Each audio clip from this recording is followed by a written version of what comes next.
السلام علیکم ورحمۃ اللہ وبرکاتہ۔ الحمد للہ وکفى وسلام علی عباده الذین اصطفى والتقى والعفاف والغنى، اما بعد فقد قال الله تبارك وتعالى في القرآن المجيد والفرقان الحميد: فأعوذ بالله من الشيطان الرجيم، بسم الله الرحمن الرحيم، ألم نشرح لك صدرك ووضعنا عنك وزرك الذي أنقض ظهرك ورفعنا لك ذكرك، صدق الله مولانا العظيم۔ اللهم صل على سيدنا ومولانا محمد وبارك وسلم كما تحب وترضى عدد ما تحب وترضى۔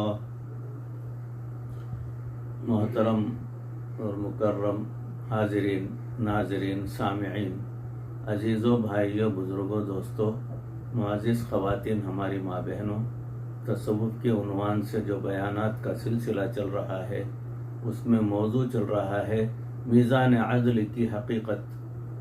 تو اسی موضوع کی اگلی کڑی سماعت فرمائیں کہ ایک شخص نے نبی اکرم صلی اللہ علیہ وسلم کی خدمت میں حاضر ہوا اور کہنے لگا: یا رسول اللہ صلی اللہ علیہ وسلم، میں آپ کے پاس اس لیے حاضر ہوا ہوں کہ آپ مجھے ایسا علم سکھا دیجئے کہ جس کے ذریعے سے میں جنت میں داخل ہو جاؤں اور جہنم سے بچ جاؤں۔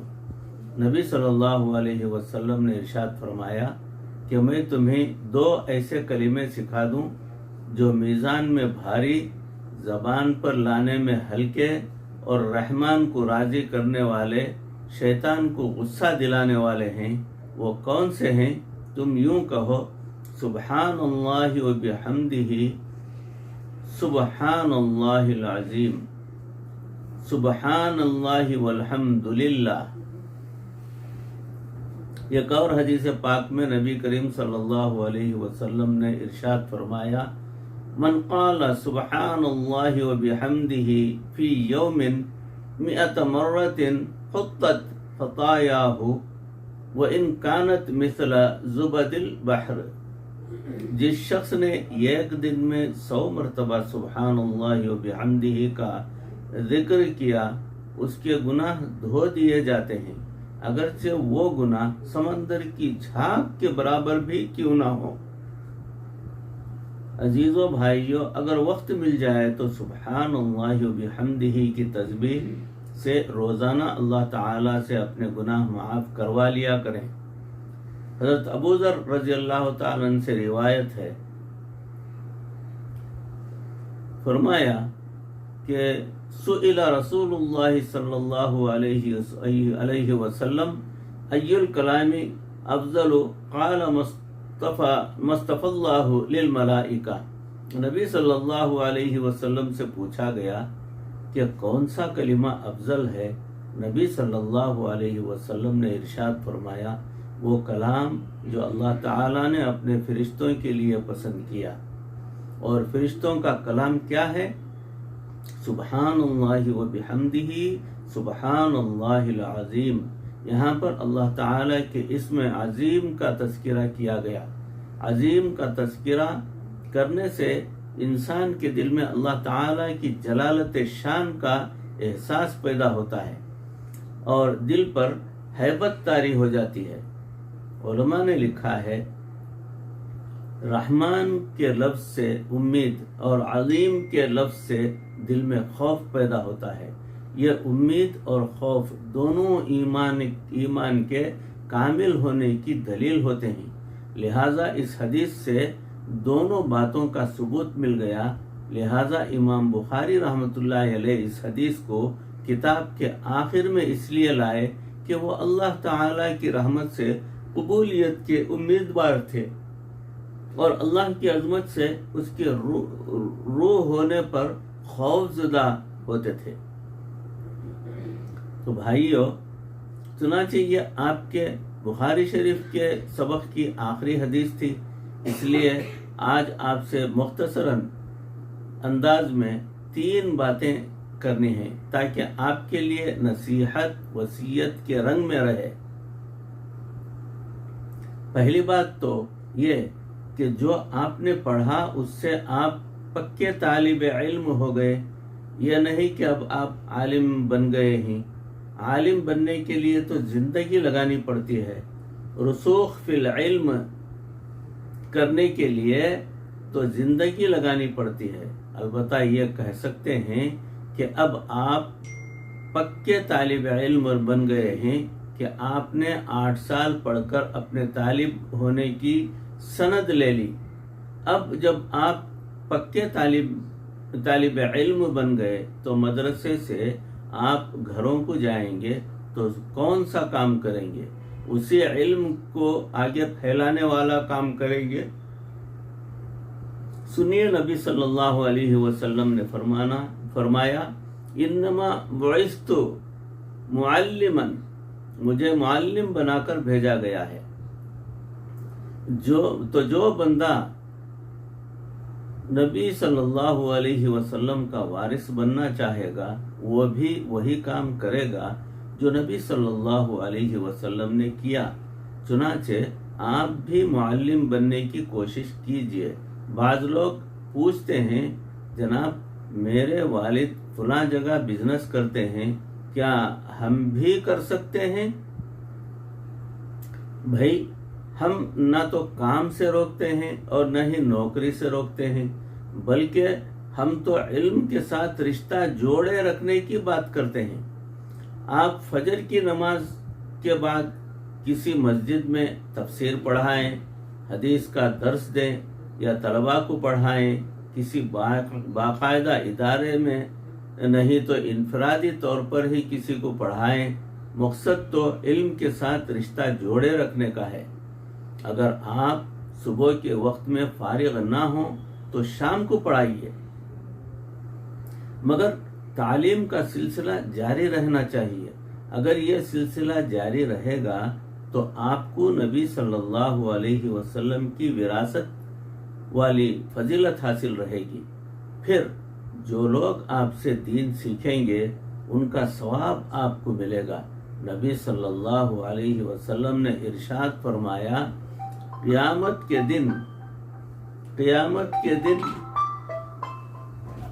ایک بندے کو لایا جائے گا، پھر اسے میزان کے لیے پلڑے میں رکھا جائے گا، اس کا نیکیوں کا پلڑا ہلکا ہوگا، ایک چیز بادل کی مانند آئے گی اور وہ اس کی نیکیوں کے پلڑے میں آ جائے گی اور نیکیوں کا پلڑا بھاری ہو جائے گا۔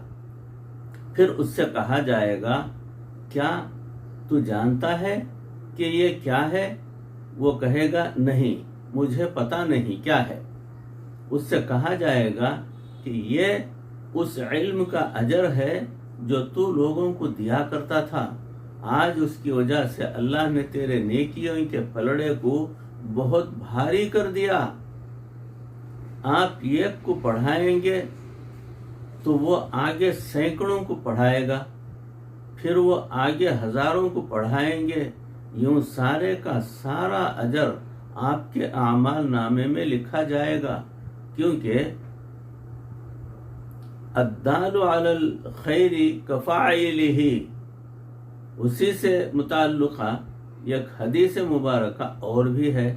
نبی صلی اللہ علیہ وسلم نے ارشاد فرمایا ایک آدمی کو قیامت کے دن لایا جائے گا، وہ اپنے عملوں کو دیکھے گا تو وہ حقیر ہوں گے، یعنی نیکیاں تھوڑی سی ہوں گی۔ ابھی یہی معاملہ ہوگا کہ ایک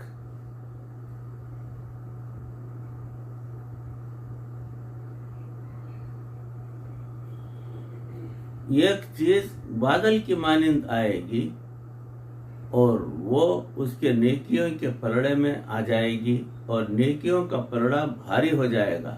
پھر اس سے کہا جائے گا کیا تو جانتا ہے کہ یہ کیا ہے؟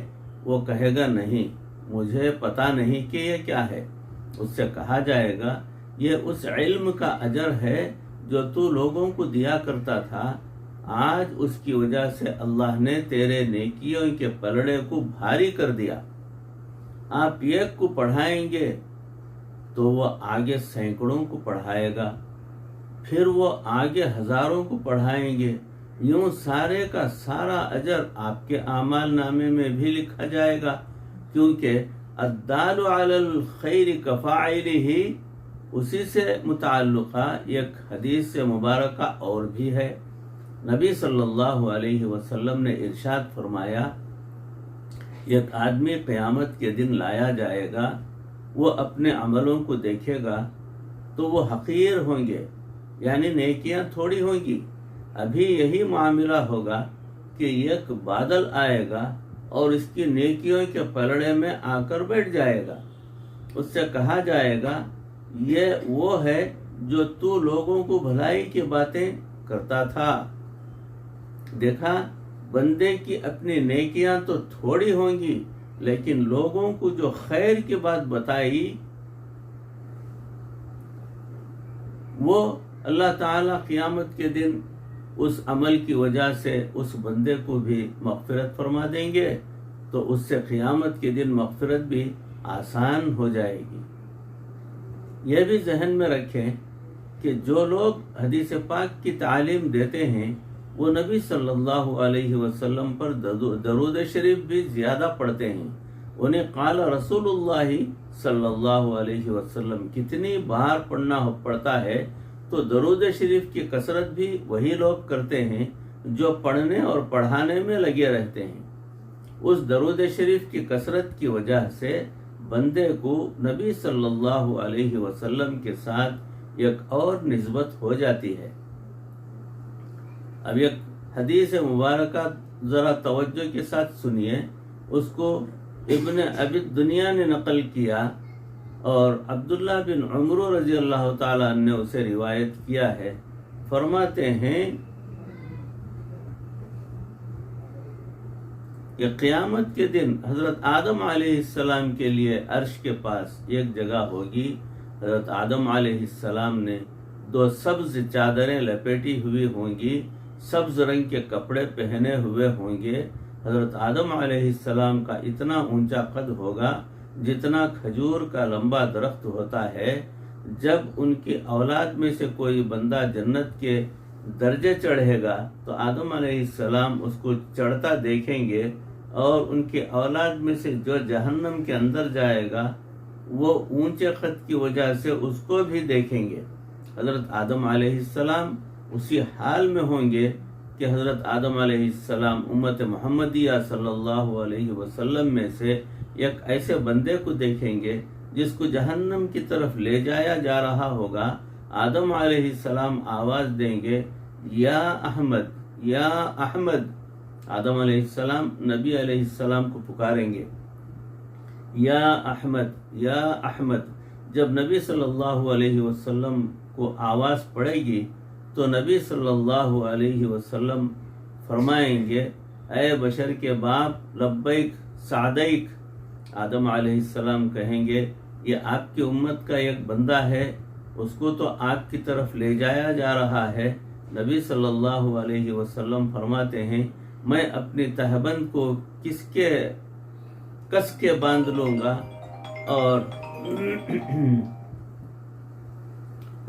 اور فرشتے اس بندے کو جس طرف لے جا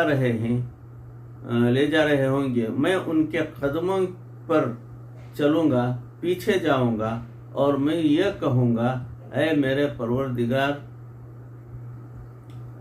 پروردگار کے کارندو رک جاؤ۔ وہ فرشتے آگے سے جواب دیں گے ہم سخت گیر ہیں، شدت کرنے والے ہیں، ہمیں اللہ تعالیٰ نے جو حکم دیا ہے ہم اس کی نافرمانی نہیں کرتے، وہ کرتے ہیں جس کا ہمیں حکم دیا جاتا ہے۔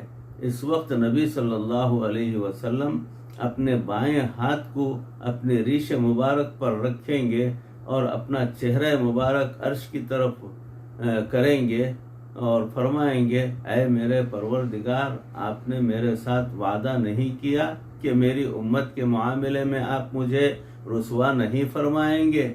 پھر عرش سے یہ ایک ندا آئے گی، محمد صلی اللہ علیہ وسلم کی بات مانو اور اس بندے کو اس کے مقام پر واپس لے جاؤ جہاں میزان عدل قائم کیا گیا تھا۔ جب وہ بندہ میزان عدل کے پاس آ جائے گا تو نبی صلی اللہ علیہ وسلم فرماتے ہیں کہ میں اپنی چادر کے پلے سے انگلی کے پور کے برابر کاغذ کا ایک ٹکڑا نکالوں گا، میں اس ٹکڑے کو میزان کے نیکی والے پلڑے میں ڈال دوں گا اور میں کہوں گا بسم اللہ، اللہ کے نام سے۔ اس بندے کی نیکیوں کا پلڑا گناہوں کے پلڑے سے جھک جائے گا، پس اعلان کر دیا جائے گا کہ یہ شخص نیک بخت بن گیا اور اس کا پلڑا بھاری ہو گیا، اس کو جنت کی طرف لے جاؤ۔ وہ بندہ کہے گا اے ملائکہ رک جاؤ، حتیٰ کہ میں اس کریم شخص سے معلوم کروں کہ یہ کون ہے جس نے کاغذ کا چھوٹا سا پرزہ میرے پلڑے میں ڈال دیا۔ پس وہ کہے گا آپ میرے ماں باپ قربان، آپ پر میرے ماں باپ قربان، آپ کا چہرہ کتنا خوبصورت ہے اور آپ کے اخلاق کتنے اچھے ہیں، آپ کون ہیں؟ آپ نے تو میرے گناہوں کو کم کرا دیا اور میرے عذاب کو مجھ سے ہٹا دیا۔ نبی صلی اللہ علیہ وسلم فرماتے ہیں میں یہ کہوں گا کہ میں تمہارا نبی محمد صلی اللہ علیہ وسلم ہوں، اور یہ وہ درود شریف ہے جو تو میرے اوپر پڑھتا تھا، اور اب یہ تجھے ایسے وقت میں پہنچ گیا ہے جب تو اس کا بڑا محتاج تھا۔ قیامت کے دن اس درود شریف کی برکت سے اللہ رب العزت اس گناہ گار کی مغفرت فرما دیں گے۔ اگر ہم بھی کثرت کے ساتھ درود شریف پڑھیں گے تو ہمارے نامہ اعمال میں بھی وہ ٹکڑا کاغذ کا جو ہمارے گناہوں کو ہلکا کر دے گا وہ اور ہماری نیکیوں کو وزنی کر دے گا، وہ ڈالا جائے گا۔ دوسری بات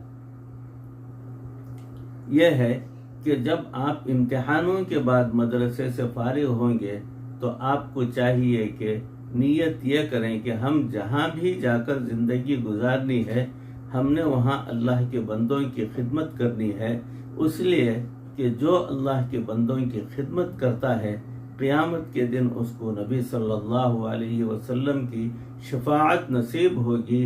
ذرا توجہ کے ساتھ حدیث مبارکہ جو ہے اس کے اوپر عمل کریں، سنیں اور اس کے اوپر عمل کریں۔ بھائیوں، عزیزوں، بزرگوں، دوستوں، معزز خواتین، ہماری ماں بہنوں، عنوان تو چل رہا ہے، موضوع انشاءاللہ العزیز اگلی نشست میں بقیہ مضمون جو ہے آپ کے سپرد کرنے کی کوشش کروں گا۔ اللہ رب العزت ان کہی سنی باتوں پر اس عاجز کو بھی آپ تمام کو بھی عمل کرنے کی توفیق عطا فرمائے۔ اللہ ہمارے گناہوں کو معاف فرمائے، مرتدم تک پروردگار کسی کا محتاج نہ بنائے، ایمان پر اور کلمہ والی موت پر ہمارا خاتمہ فرمائے۔ وآخر دعوانا ان الحمد للہ رب العالمین۔ السلام علیکم ورحمۃ اللہ وبرکاتہ۔